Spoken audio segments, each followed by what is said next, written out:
చీనా ఆత్రం పాడుగాను వారం రోజుల కింద మా బావ సీతాఫలాలు తీసుకొచ్చిండు. వీటిని ఎట్లా మక్క పెట్టాలనో తెలిస్తే కామెంట్ చేయరు అని నేను ఒక వీడియోలో మీతోటైతే షేర్ చేసుకున్నా కదా. ఎంతమంది గుర్తుంది? వాటిని మక్క పెట్టుడు మాట దేవుడెరుగు గానీ వాటిని బియ్యంలో మక్క పెడితే తొందరగా పండుతాయి అని చెప్పేసి ఎవరో తెలిసిన వాళ్ళు చెప్తే వాటిని అయితే బియ్యంలో పెట్టి మక్క పెట్టినాం. 4 రోజుల తర్వాత చూస్తే మంచిగా పండినాయి కావచ్చు, ఇక తిందాంలే అని చెప్పేసి అయితే ఓపెన్ చేసిన. ఎట్లా పెట్టినామో గట్లనే బయటకు వచ్చినాయి కానీ ఒక్కటి కూడా అసలు కనీసం పండినట్టు మక్కినట్టు అయితే అనిపించలేదు.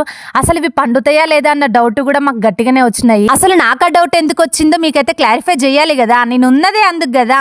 అసలు ఏమైంది అని అంటే ఖుషి కడుపులో ఉన్నప్పుడు నాకు అసలు సీతాఫలాలను చూడగానే మస్తు క్రేవింగ్స్ వచ్చినాయి. నాకు కావాలి అని గట్టిగా అడగగానే మా బావ అయితే తీసుకొచ్చి పెట్టిండు. తిను పొట్టతోటి ఉన్న వాళ్ళు ఏది అడిగినా కొనివ్వాలి అని పెద్దలు చెప్తుంటారు కదా. అట్లా నేను అడగగానే పాపం మా బావ తీసుకొచ్చిండు తిను అని చెప్పేసి నేనైతే మంచిగా ఆశ కొద్ది ఓపెన్ చేసిన. ఏమున్నది అసలు లోపల మొత్తం పురుగులు బట్టి ఉన్నాయి అనమాట. మీదికి మాత్రం మస్తు నిగనిగలాడుతూ ఉన్నాయి. అసలు ఎందుకు అట్లున్నాయో మాకు అర్థమే కాలేదు. 4-5 వచ్చినాయి కేజీకి. ఒక్కటి పెద్ద పెద్దగా ఉండింది. అన్ని అట్లనే ఒక్కటి కూడా చెప్తున్నా. అసలు నేను ఒక్కటంటే ఒక్కటి కూడా తినలేదు. అప్పటి నుంచి ఇప్పటి వరకు అయితే నేను బయట సీతాఫలాలే తీసుకోలేదు. కానీ ఎందుకో సీజన్ అయిపోతుంది కదా అని చెప్పేసి మా బావ మొన్న చూడగానే ఎప్పుడు ఒకేలా ఉండవు కదా అని అయితే ఇవి తీసుకొచ్చిండు.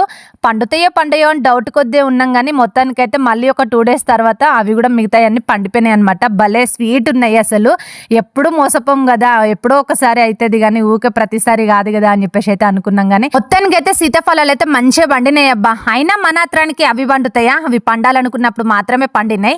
ఇంకా మేమైతే తినేసినాము. పిల్లలు కూడా మంచిగా ఎంజాయ్ చేసిరు. పాపం మా ఖుషి తినలేకపోతుంది, తనకి తెలియదు కదా ఎలా తినాలో.